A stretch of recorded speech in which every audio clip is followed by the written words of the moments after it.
Communications from home. This is my weekly show here at Star Nations, and we're on our main fan page here at Star Nations. So welcome, everybody. Welcome to the live stream. Everybody that's there, thank you so much. And thank you to those that'll be watching this by the recorded version, because we know how much it takes to arrange our personal lives to fit all that in, right? So thank you so much. I'm going to ask you a big favor, okay? Is that my guest, Stephanie's here, and it's one of those shows that I think that we're going to learn a heck of a lot about something that maybe you don't know much about.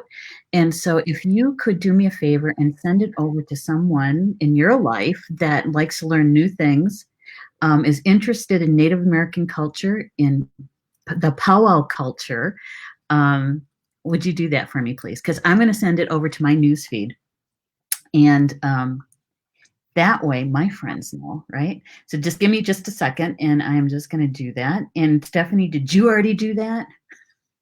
No, because technology, I was making sure I was here this week. Okay, hang on. I'll be right there. Live streaming. Okay, there we go. There. And Rob is doing that to all the other groups and pages that we have. So Stephanie, so welcome. Welcome, finally. Yay! We tried to do this last week and technology was not our friend. No, not at all. No, not at all. So I thought before I actually launch in and exactly what you do and why you're here with us to visit with us, to chat with us, I would like to introduce myself in the old way, if that's all right. Of course. Of course. Okay, so just to prep this for our audience, introduction in the old way is something that our grandparents definitely did. It's something that probably maybe our parents did, perhaps. And so it's a way of being able to greet each other and also to get to know who our people are at the same time.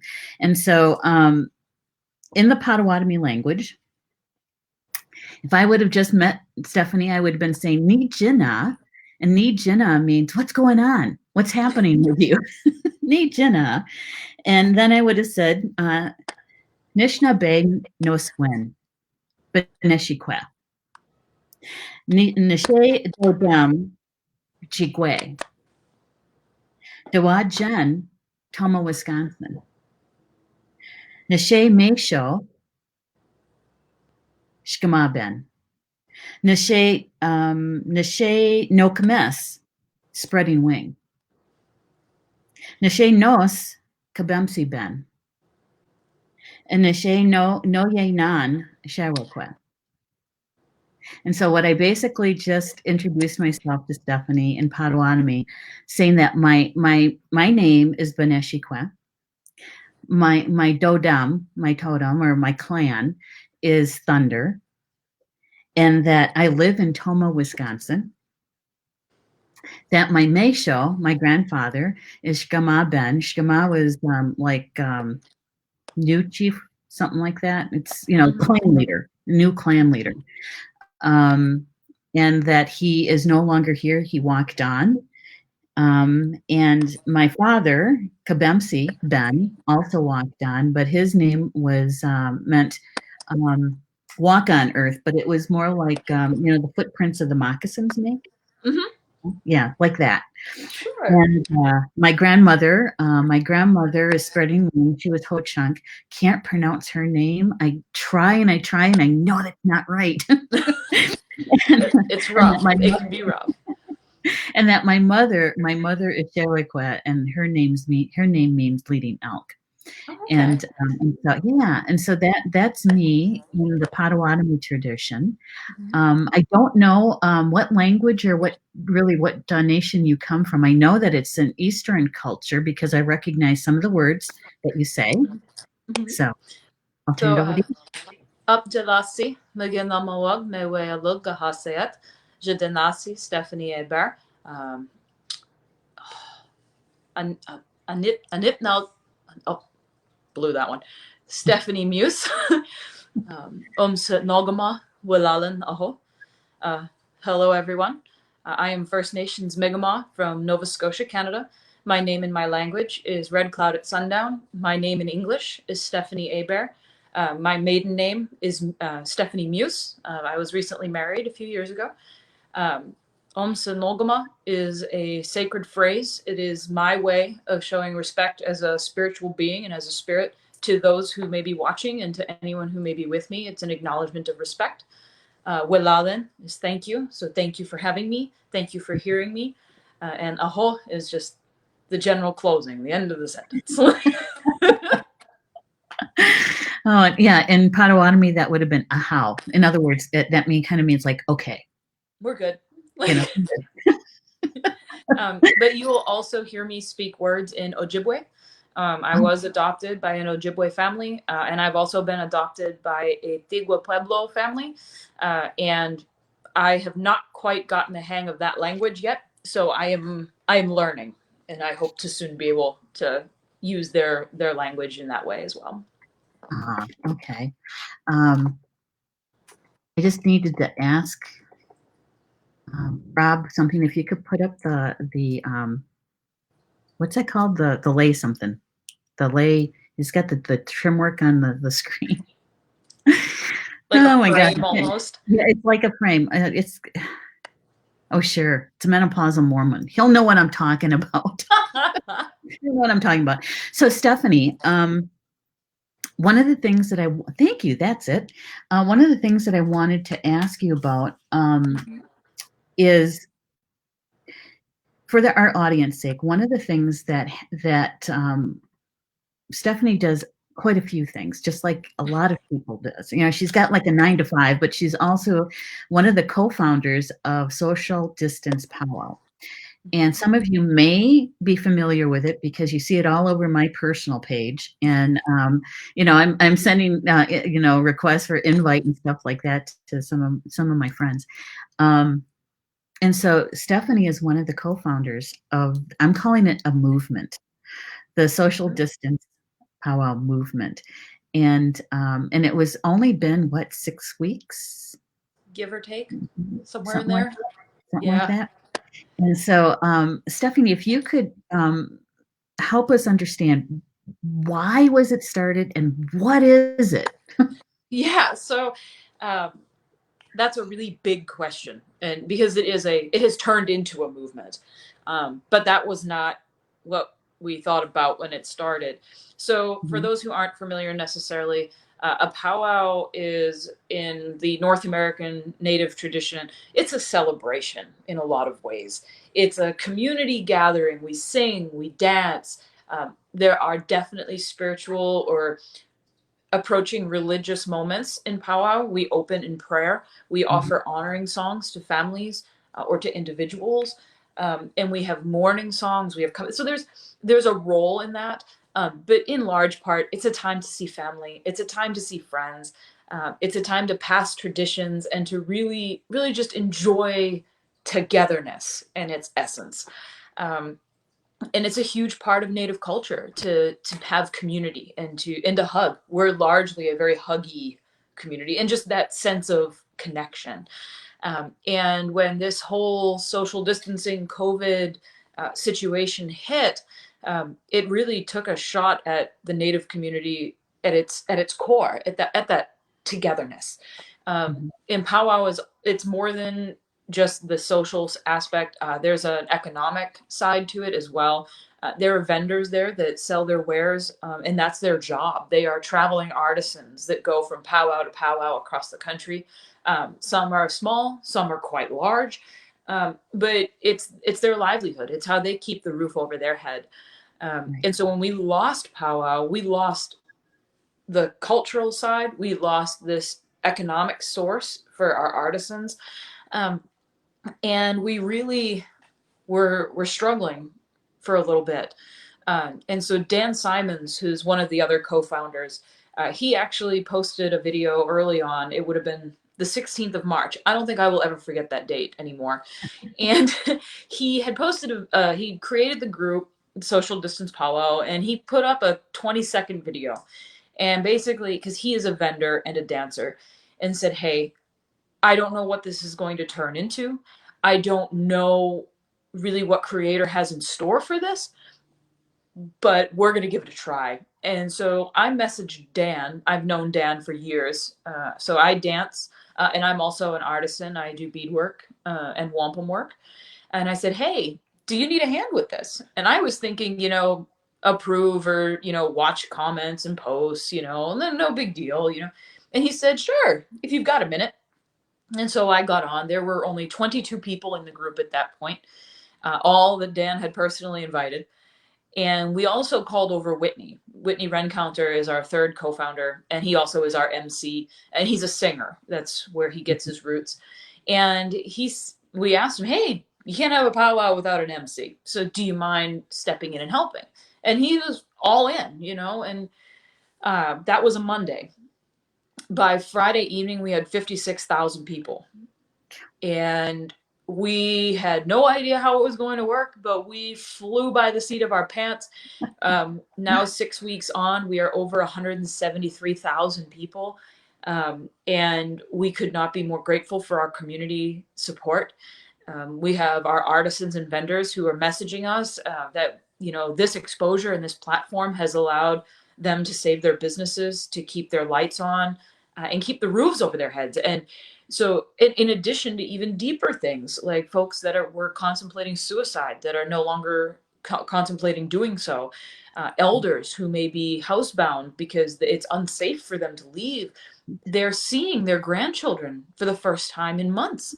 And it's just been an absolutely beautiful, beautiful experience and a beautiful place for so many people. Mm. Yeah, and every time I hear that or I read some of the posts, I get kind of, this is a German word. My husband's German. Verklept. I get kind of misty-eyed, and to know, and you don't know this part about me. I'm a dancer. I'm a drum maker. Oh, okay. That I used to go to powwows quite often. I take care of my 100-year-old mom, and so it's hard for me Oh, to wow. get to places, even if it's only 30 minutes away to a powwow. I can only be there for maybe an hour. Oh, yeah. And so to be able to have this in my living room, because what I do is I get my iPad out and I get the Saturday or the Sunday portion up, and I cast to my bigger TV, and it's right there in the living room. That's awesome. I know, That right? is so awesome. And so to hear the music and wanting to get up and dance, and sometimes I do, and that sort of thing. So it's a huge thank you, a huge catchy miigwech from me. As a Native woman, that I can actually be a part of a powwow like this, Yeah. Now, and I do know that many of the group members are non-Native, just like here. There's a good portion here that are non-Native, and so there's also an aspect of education, right? Absolutely. Yeah, which is also really awesome because we're reaching so many more people that way too. Yeah. Yeah, No doubt. yeah. So you want to hear a little backstory? Sure, I'm game. A little backstory, because I was interviewed by a reporter out of New York last week, and he said that he was at the second or the third Saturday powwow. Okay. And he was watching, and he got this idea about writing this article. Right? He is a master degree student, but he also works for a paper as well. Bryce? Bryce. Yes. Yes. And so what he did was, I said, "How'd you even get my name?" And he said, "Well," he said, "I was watching the comments, you know, and I'm usually working when I'm watching, right? Yeah. Because I'm usually taking care of my business, which is Star Nations." Right. Yes. And so when they would put up something about the T-shirts or maybe one of the drummers or one of the artisans, I would go out there and find their website or their Facebook link, and I'd drop it in to Mm-hmm. the comments, right? And so Oh. Bryce was watching all of this. Oh, wow. And so that's how he got my name. And so so I got interviewed last There week. you go. So anyway, he asked me one of these questions. He said, "So how do you know the co-founders?" And I said, "Well, I really don't." I said, "I know them from the social distance powwow, other than Whitney." And I said, "Although Whitney and I have never met personally at all," I said, "He's the one who sent me the invite Oh, okay. to the group." And I said, "Probably what he did was he went through his entire friends list and just invited everybody, right?" And I thought, "Wow, that looks pretty interesting. Let's see what that's all about." And I thought, "Oh my God, this is brilliant. Yeah. Like, Brilliant idea." Like, I know, right? So how I even know Whitney is from Standing Rock okay. back in 2016. And it's not because, well, I was there for a long weekend, but I remember Whitney and Jesse doing live streams together, Yes. right? And Yes. I watched several of their live streams. I thought, this couple, they're very dynamic. And so, you know, I think I sent him a friend request or something like that. I don't probably, you know, I don't really remember. Sure. But I'm going to try something, Rob. I'm not sure exactly how this is going to work, if people are going to be able to hear it or not. But I've got a little clip. Um, the elder who took care of the camp and got everybody up. Were you at Standing Rock at all? No, I was not unfortunately able to be there. I was in Las Cruces, New Mexico at the time. So Okay. So there is Actually, if there's you some. actually, if you give me a minute, I just managed to convert it down to an acceptable size. I just need to upload it. Oh, okay. Well, I can't chat for a couple minutes. I think we can fill that time. Yeah, it's the one from Guy Delknife. Mm-hmm. Okay. So the elder Guy Delknife, he's Lakota. He's since walked on, I think probably last month I'd say it was recently. yeah, last couple of months. But he had a way of waking up the camp. And he allowed me, gave me permission to record him one morning. And because I was going to be writing a piece for Star Nations magazine, which is one of the things that we do here, and it was in the monthly magazine, and so he allowed me to record him, and I still have that recording. And I thought, well, I would really like to share that with Stephanie, so Yeah. that we can get a taste of what that was all about, and it's a good memory.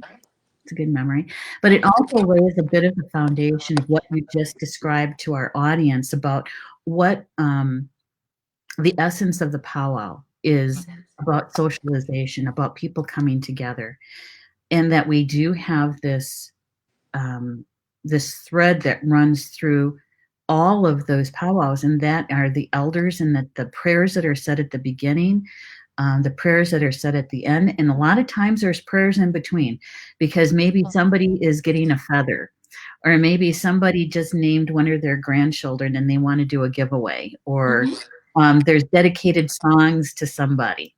Right. Somebody graduated with their PhD and they want to do an honor song for that person, and so there's a prayer for that person, and so there's a lot of that kind of gets interwoven, right? That's a good word for it. That's a really good word for it. Yeah, for sure.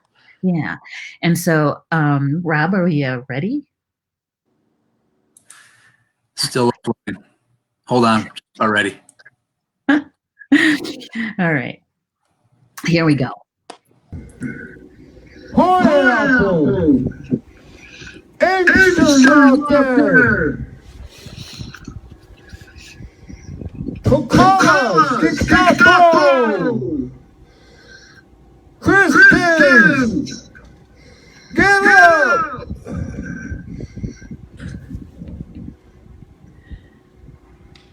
Rosebud, Kiktapo, Oglala, we've been up for 3 hours.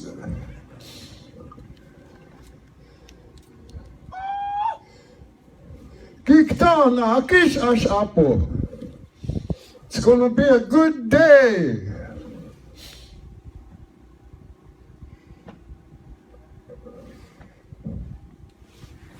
I could sing a song all the way through in my throat. Apayayaki wakaye, wayayako, hey ya uwelo hey, wamakashka hoyate chaya, hey ya uwelo hey ho.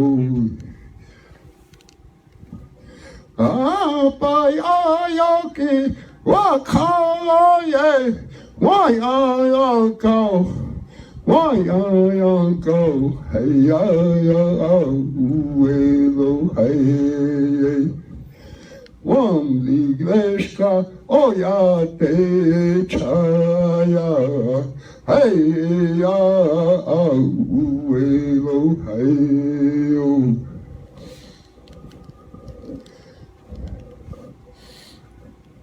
Kiktapo! Get up! It's gonna be a good day.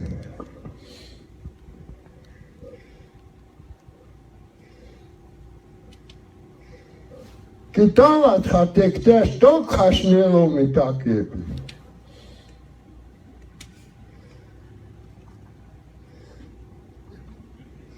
Tukashila has been giving us some good weather. There's usually a foot of snow on the ground this time. I was walking around my Bermuda shorts yesterday. Kiktapo! He honey washed it.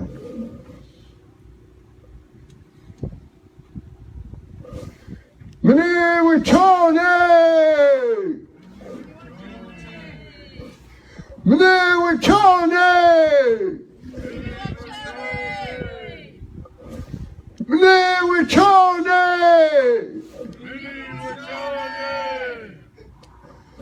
Mene wichone! Get up! Pakasis iyapo! Ampetu ashtektelo!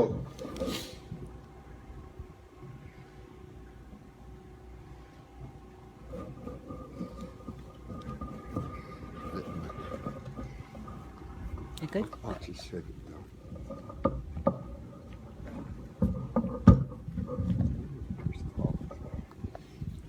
Did you get that? I'm trying to stop it.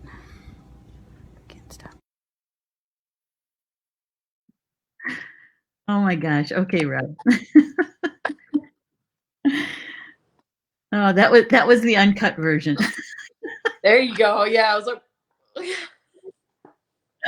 That was the uncut version because he was just so kind, and he wanted people to really hear the language and how he woke us up every morning.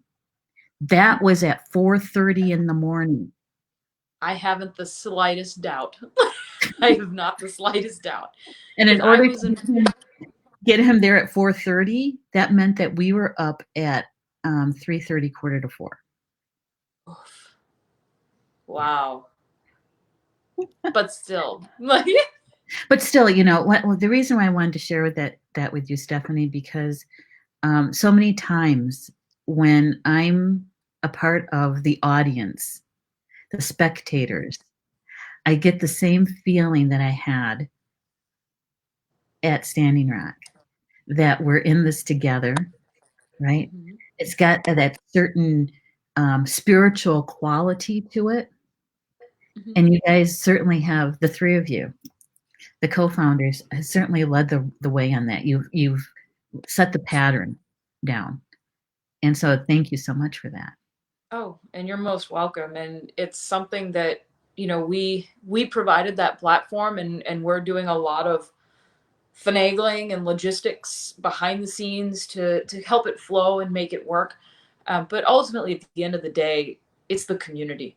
We've got over 4.5 million posts, whether they're comments or posts to the unbelievable. And there is no way that we could begin to capture a fraction of that on our own. There's no way. And so, as beautiful as it is, we're humbled to be able to host it and to facilitate it. But it's really a creation of the community, and really bringing that feeling to life in a unique way. Mm-hmm. Mm-hmm. And I think that there's also, in this particular recording, there's also that essence of how, the sense of humor. Mm-hmm. We certainly do get that during the powwows on the weekends, right? The live streams. We do get that sense of that sense of humor when Sure. I said we're usually having a foot of snow this time of year, and I was out in my Bermuda shorts. That's You know, it. and if you knew Guy, if you knew him, he was kind of tall, and he was heavy set, and there was no way you'd ever see him in shorts. No, no. But it's that sense of humor, and to bring that into, I can just imagine those elders, Oh man. you know, Yeah. you know? It's and that's the beauty of us. Like Native peoples on the whole, we use humor in so many different facets of our lives. We use it for the conventional sense, just laughter is healthy, laughter is good for you, Yeah. laughter is healing. But we also use laughter to help recover through pain. It helps Mhm. us through hard times. And let's face it, if you're laughing, it's really hard to be upset, right? Right. So Right. I'm so glad that really organic and genuine way comes through, in even though we're not physically sitting in front of each Right. other as a group. Right. Right. Right. So I have to ask this because Sure. I don't even know if you know this piece, is that I actually send Whitney private messages every once in a while. Okay. And after, I think it was the first or the second powwow.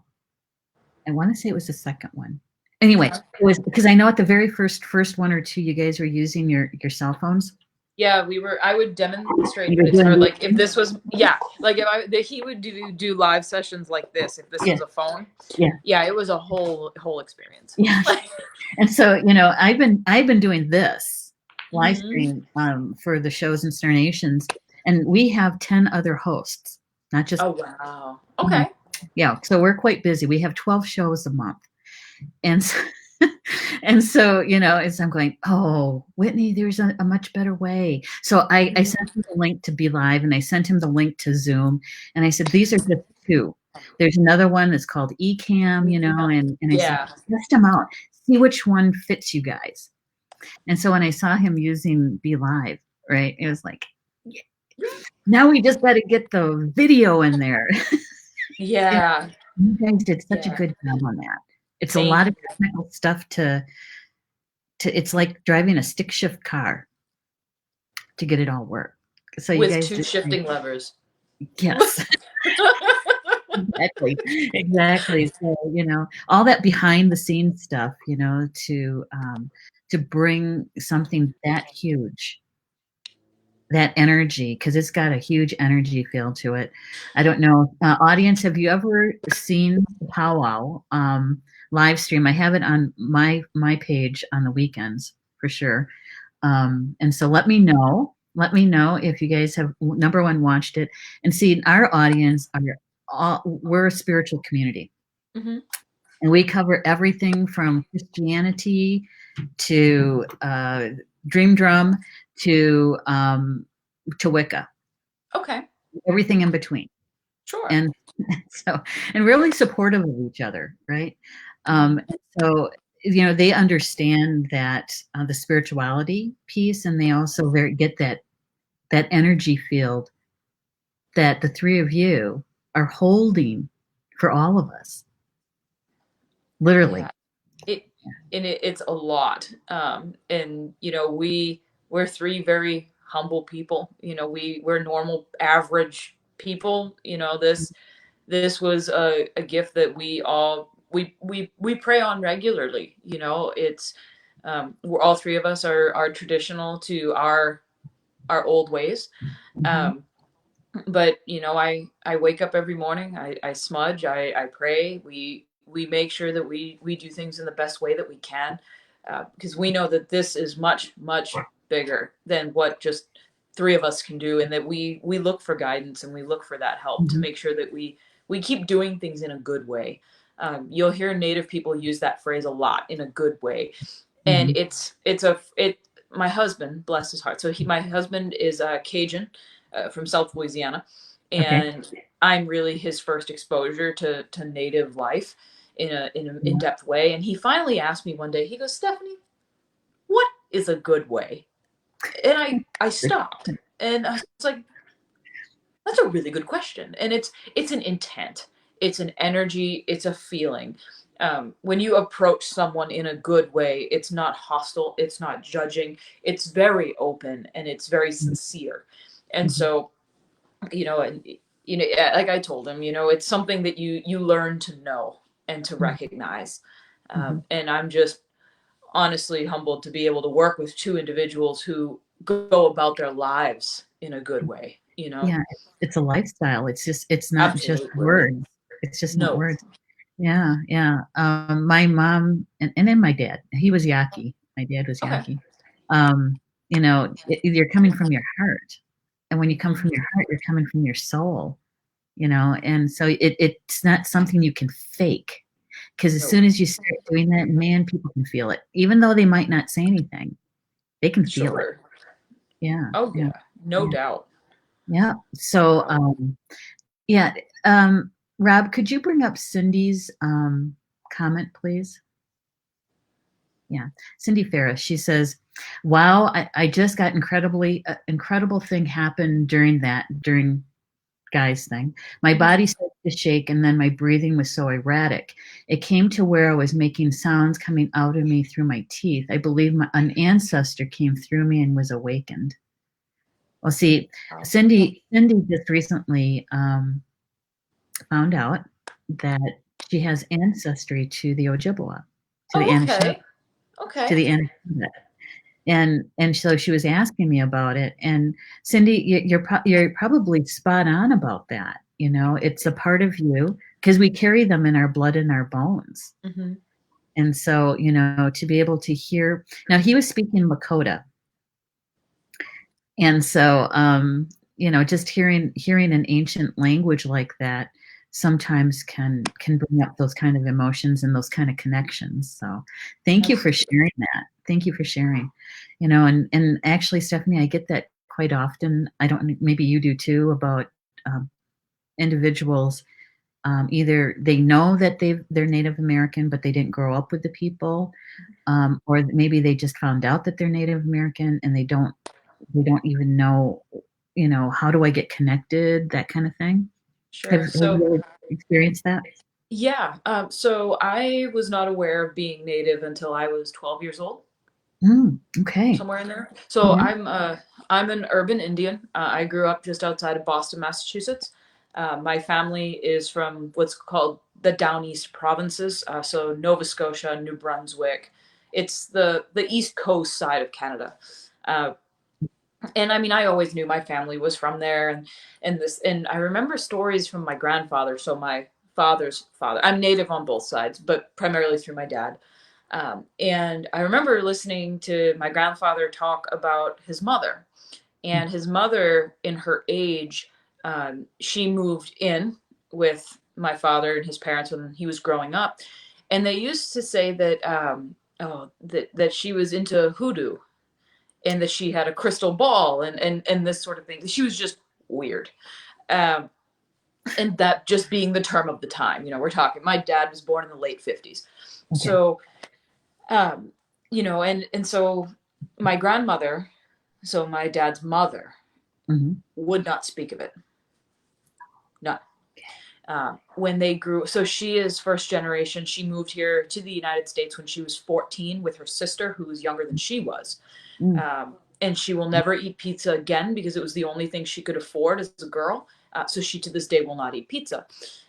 Never understood that as a kid. But anyway, so my mom is a genealogist, and so she started digging, and so she was going through her parents and her side of the family, and they found some Mohawk connections over there many generations ago.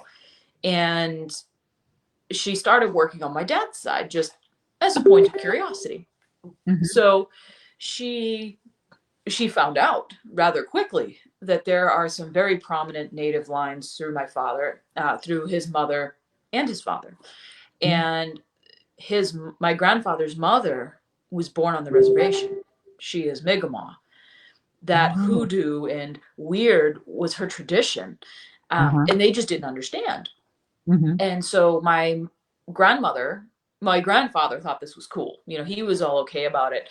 But my grandmother got very upset, and she forbade conversation about it. Well, finally, she started to relax about it a little bit. But it was shameful for her to be a Native person. And it's still, in that generation, it very much was.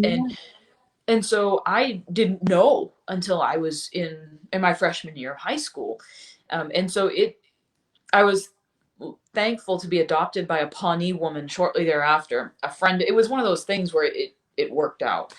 And a friend of mine's stepmother was Pawnee, and I would go visit them on the weekends, and she dances at powwow. She was the secretary of the New Hampshire Native American Intertribal Council.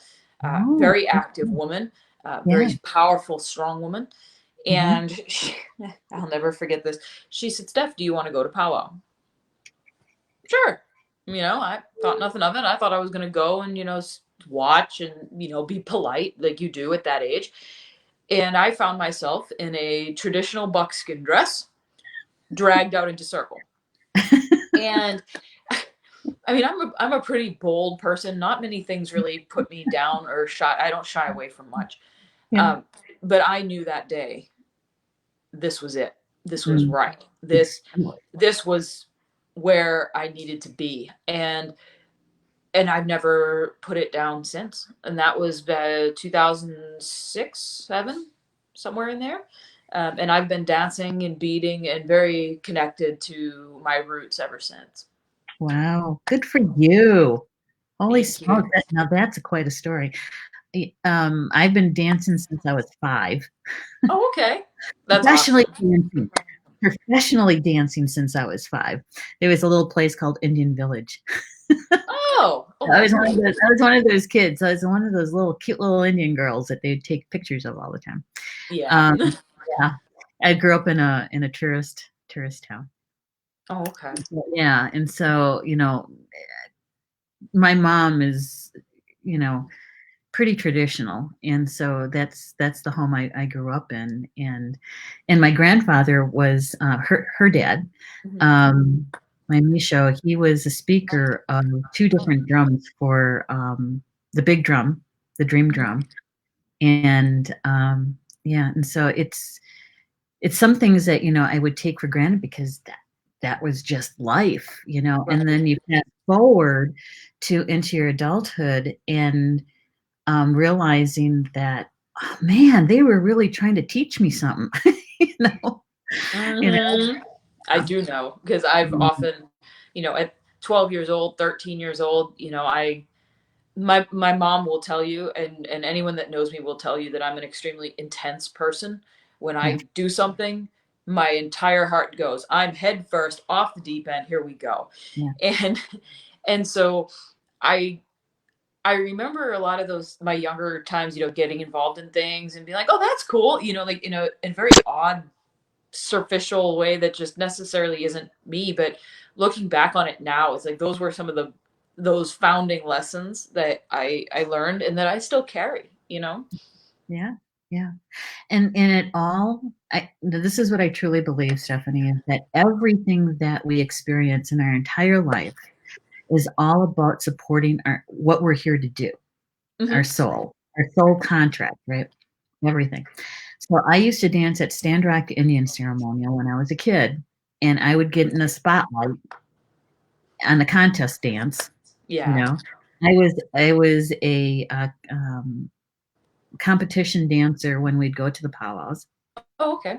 And so, having all of that kind of experience makes me in this position comfortable in sitting in front of people and talking and that sort of thing because I've been doing it most of my life, right? Right. Yeah. So everything that you bring to the table for social media powwow, I'm sure you're drawing on, or it reminds you of, oh yeah, that's where I learned how to do that, or that's how I came to this point for this. And so using everything that the creator gave to you for this moment. It's true. So, I believe in the idea of a purpose, and there's a path to walk, and when you're not on it, you know it, so I'll do 2x4. all the way. So yeah, I mean, I'm a wildlife biologist by education. I have a master's degree in wildlife conservation and management. So even in high school, I was at an agricultural school where I did environmental classes and cartography and this as a high school kid. And so in that way, I've become comfortable in public speaking in all sorts of arenas, from the academic and the professional to the general public. I'm a park ranger and natural resources specialist in my 9 to 5, so I talk to people all day. This is what I do. Conflict mitigation is at the heart of what I do. And even when I was in college, I was Miss Native American New Mexico State University. And so I got a really healthy dose of what it means to be an outsider, tribally speaking. And how do you show that respect? How do you exude that good way idea, to really connect with people who may be very apprehensive about doing so? And so being with a group of 170 odd thousand people from all over the world, we've got, every European nation represented at this point, half of the continent of Africa, most of Asia, Oceania, Australia, everywhere. It's super important to be mindful of how you carry yourself. And it's a little harder when you don't have these social cues. Like you and I are speaking, we can see each other's body language, our facial reactions. I don't have 170,000 cameras, and that's probably for the absolute best, to really be sure that I'm getting that immediate confirmation that we're okay. But to have had all of these experiences behind me and talking to different people in different arenas on different topics, it really helps me to be comfortable in that way and to make sure that I'm showing that my respect to you and making sure that we're in a good way. Yeah, absolutely. And you do it so well too. Thank you. Rob, if we could bring up Lynn's comment, please. Lynn, thank you, Lynn. She says, I was watching Sunday night, social media powwow.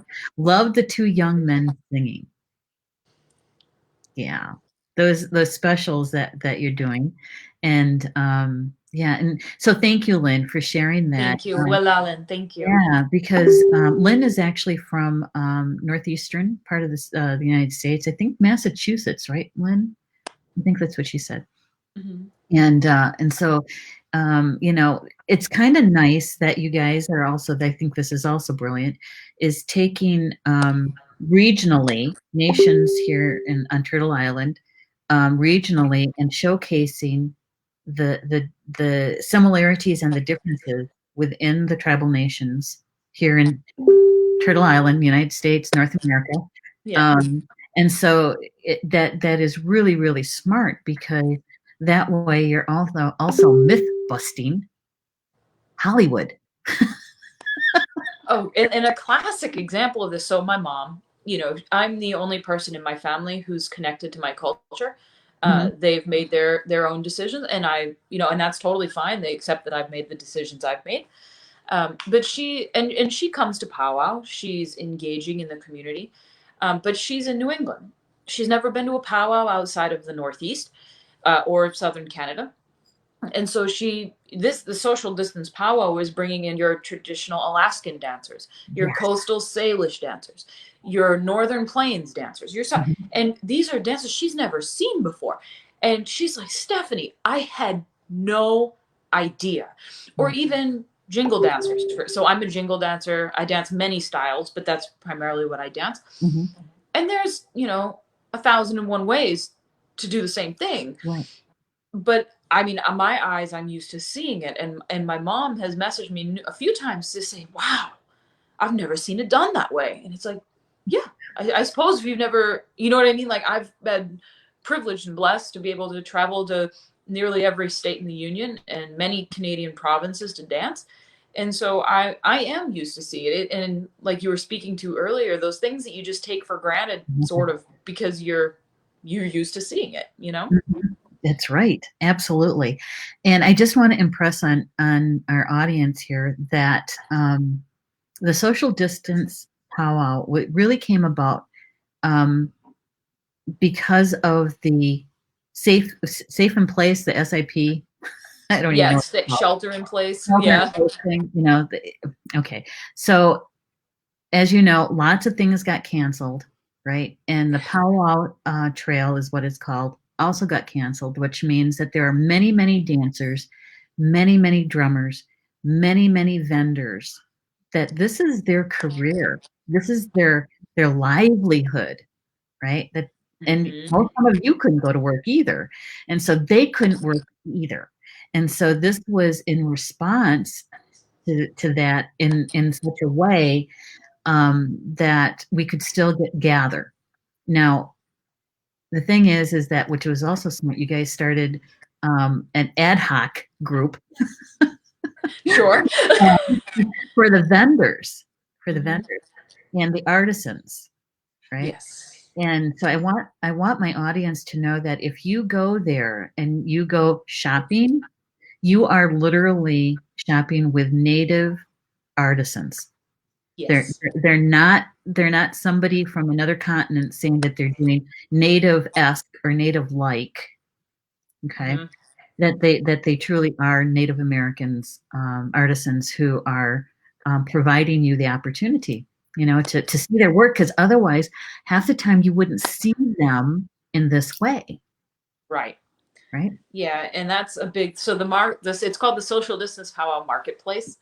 And for those who have been to a powwow, the vendors and the market is half of the reason a lot of people go to powwow, right? That So food.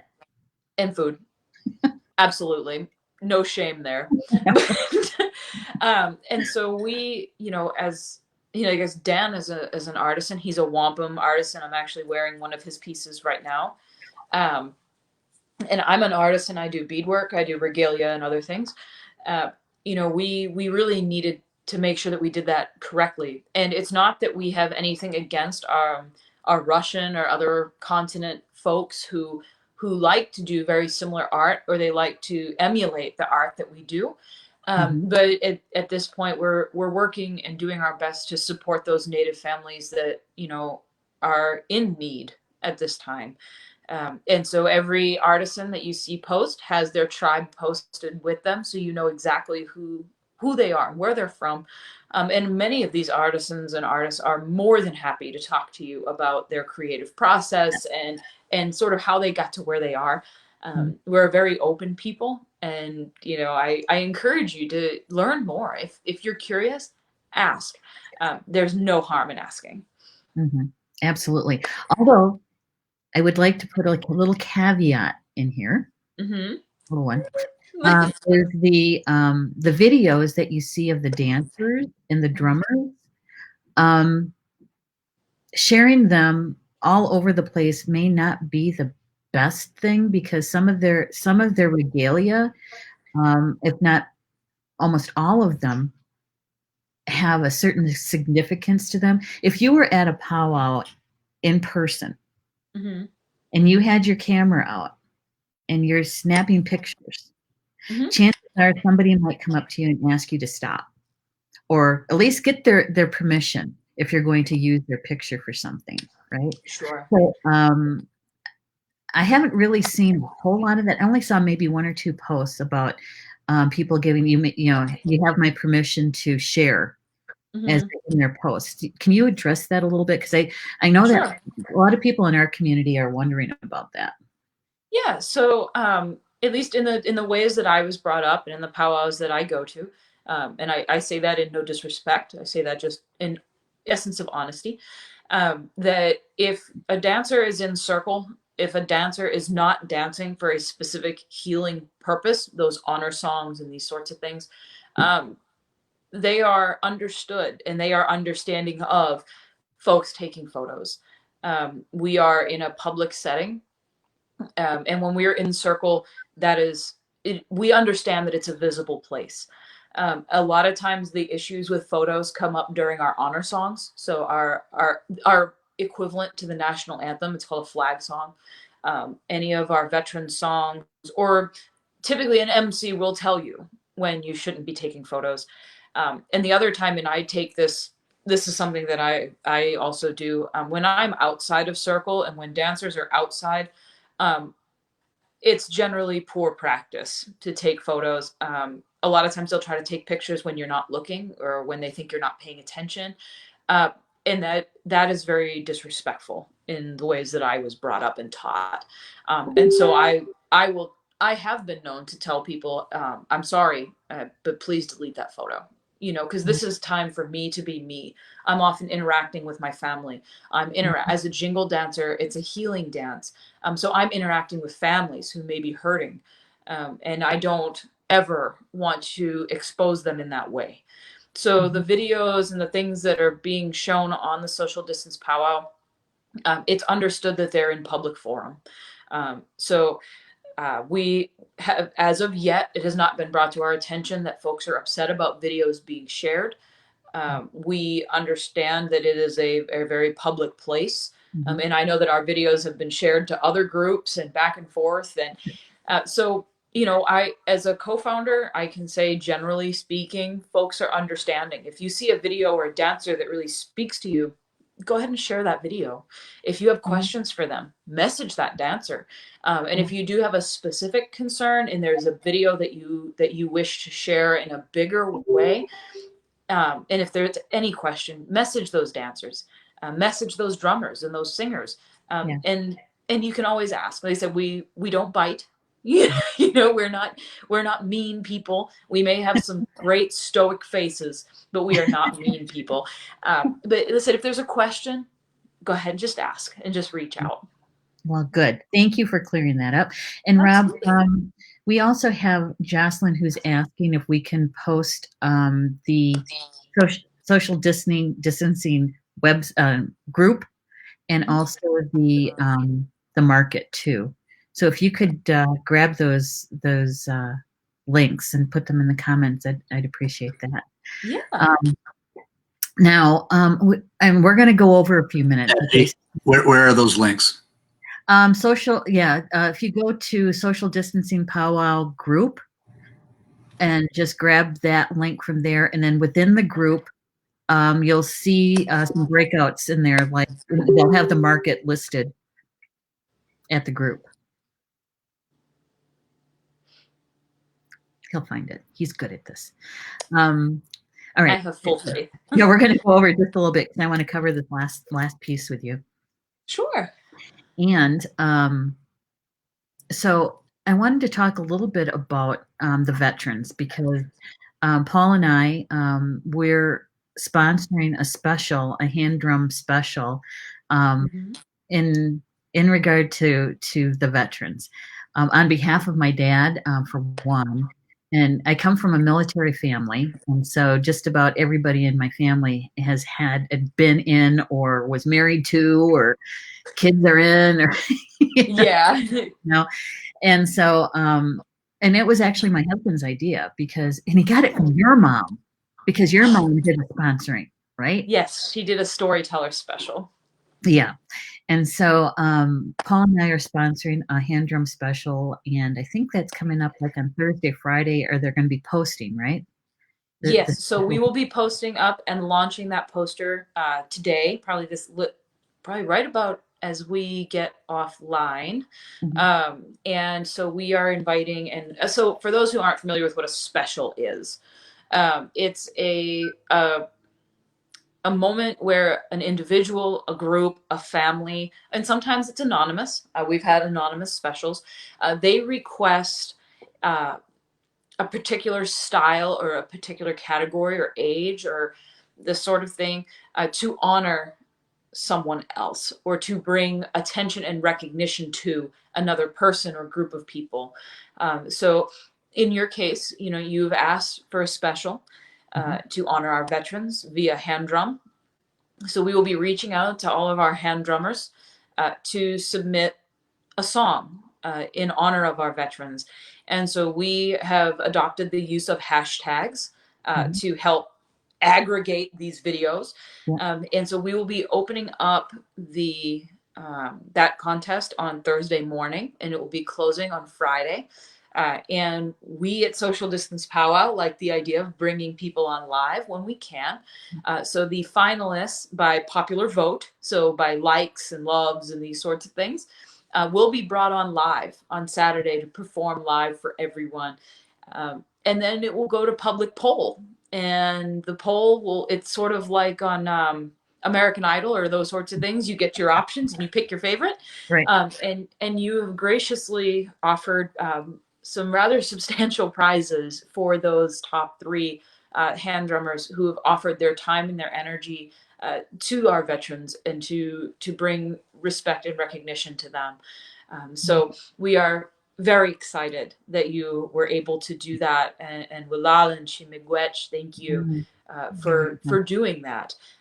And so I think the poster, you'll have the poster as well. I know I sent it to you earlier. Yeah, and actually I think we can put that up. I'm not sure if Rob had it. There it is. I told you he's good. He's good. He's so good. And so the poster is there and the hashtag is on there for those of you who may be hand drummers who are watching in the next few days, or even into the future. If you'd like to see some of the videos that were submitted, you can search that hashtag in Facebook, and you can pull up those songs anytime, and you can watch them and enjoy them, no matter where you are. Yeah. Thank you for that, Rob. And you did a really good job on that, Stephanie. Oh, thank you. You designed it, right? I did. Yeah. Whitney is our master poster maker. He makes all the ones with the really cool photos and the photoshopping and the airbrushing and this. This is just the best I can do. And it turned out good. Now, I know that audience, we are going to go over a little bit because I want to share with you a little song here too. I think, Rob, do we have that other clip? Hang on. Wait, hold it. Oh, back. Thank you. I just wanted to get it prepped a little bit. All right. So, Stephanie, I shared with you about my dad being in World War II, and he was at Normandy Beach and the 29th Division. And he was one of the few people who survived that one. Yeah. And my oldest brother was in Vietnam, and he was at the Tet Offense. Oh. And I know he never talks about it. And when he was in Vietnam, a good friend of ours from the family, Mr. Funmaker, Jones Funmaker, he's a drummer. He's long past locked on. He came to our house. He used to come and visit quite often because my mom would do repair work, woodwork, and that kind of stuff for him. Sure. And worked on. He was a member of the traditional religion, and so she did a lot of repair work on some of his regalia and that stuff for them. And so anyway, didn't have a whole lot of money, right? Right. And so in order to pay her, he would record songs. And Oh. so he made a song for my older brother when he was in Vietnam, and it's sung in Ho Chunk. And the thing is that back then, that was in the late 60s, early 70s, Mhm. late 60s. I think he came back in 69. Anyway, um, hardly anybody had hand drums then. Not everybody's got a hand drum, but Yeah. back then, anybody did. And so the drum that he's using in this recording is actually a box, Hey. an empty box. And but it sounds so good. So this is a song that was created for my brother when he was in Vietnam. And since I know that he would never, never even appear, even by picture, around anything like this, that we can at least listen to his song. So I wanted to share that with you. So Rob, if you have that, could you please play that? Well, this song I composed for Fred Camacho. Now he's in Vietnam. He's an officer. I think he's first lieutenant in artillery of the United States Army.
Oh, we missed the last 2 seconds of it. That's okay. Okay. He's got such a tremendous voice. I know. Um, he was one of the singers that I used to dance to all the time down at Stand Rock. We would go to different powwows, and he'd be one. You know, I hear his voice, and I want to get up and dance. And especially to this particular song, I've danced to this song many times, and to honor my brother. Mhm. I have my eagle feather that I wear when I dance is tipped because my brother gave it to me when he came back. And it's tipped white and red plumes, one for peace Okay. and one for the lives that he took. And so whenever I dance, I also dance in honor of those lives, those souls, whenever I dance. So, and I That's hear that beautiful. song and I get misty, you know. Yeah. Yeah, the meaning of the words and what it boils down to is, um, and Mr. Funmaker was actually kind of choked up when he was singing the song because the words what he was singing is that our young man is far from home. He's in a foreign country, Yeah. and we want him to come home. We want him home, you know. And yeah, Oh, how many years later is this? How many decades? You know, and I still still, though, it's yeah. oh wow. Mm. Well, thank you You for did. sharing that with me. Well, Yeah, Alan, thank you. you're welcome. Sincerely. You're welcome. And maybe one day, you and I will be doing an honor when they do the honor songs for the veterans. We'll be up there dancing together. Yeah, Maybe sometime. I maybe. don't doubt it. I hope so. Yeah, maybe one day. You never know. You You never know. don't. You really don't. Yeah. So, Stephanie, thank you so much for making time for us this evening and Oh, sharing you're with us. most welcome. And You're most welcome. appreciate it. And thank you. Oh my gosh, all these comments that are in here. Even my husband showed up. Yeah, what is he? Okay, so I knew you were going to put this one up. So Paul says, talking about me, I'm a veteran daughter, veteran wife, veteran aunt, veteran niece, veteran sister. That's all me. So whenever in every branch, so whenever they do an honor song for the branch, and then the family can come up and dance for one of the veterans that has walked on, Hmm. I'm in every single one of them. But that's so special. Like that's a special thing. That's truly special. Yeah, and the fact that you know, in our cultures, how we revere Hmm. a warrior, and I think that makes it so much different than the overculture. Than Sure. you know, and Hmm. I've been in the dance ring with non-native. My husband will when they do the honor song for the army, and Hmm. he's got friends there that have never been to a power. He'll make them get up and go dance with it because they're veterans. Yeah. And And I've seen grown men have tears in their eyes oh, because that was goodness. the first time that they ever felt like they were truly honored. Yeah. And like my husband, he did 11 years in the Air Force. Mhm. My both of my grandfathers are veterans. My uncles are veterans. And so I not that I would my direct parents are not military, but I'm not foreign to that idea either. And I'm very often seen dragging people out there. so um, so I can appreciate the power that that holds for them. Yeah. Yeah. Yeah. So, and thank you so much for bringing so much information about social distance power. I keep calling it by the first name, distancing. Oh, got to cut out the ing. Um, and so, and thank you everybody in the live chat. Thank you so much for being with us this evening. And those that are watching the recorded show, thank you so much. And Uh-oh. okay, that's my husband. So we had to do the special photo. I had gotten to, I don't remember what I was doing, but I was really busy that day. And I had one of my drums, the one that's sitting back here behind me. Hmm. And he had to have his shirt that says they promised, I was promised fry bread. And we had to take a picture so that we could post it on social Yes. media. Social distance power. And I mean, I don't know. He must have got maybe, I don't know, 1.3 or 1.4 likes and hearts on it. Oh, I've wow. never had that happen before. Have you ever posted it in front of 170,000 people before, though? No, no, no. So anyway, thank you so much. And thank you, everybody. See you next week for Communications from Home on Tuesday night. And my next guest next Tuesday night is Lorraine LaFontaine. And wait till you know what Lorraine can help us about anxiety.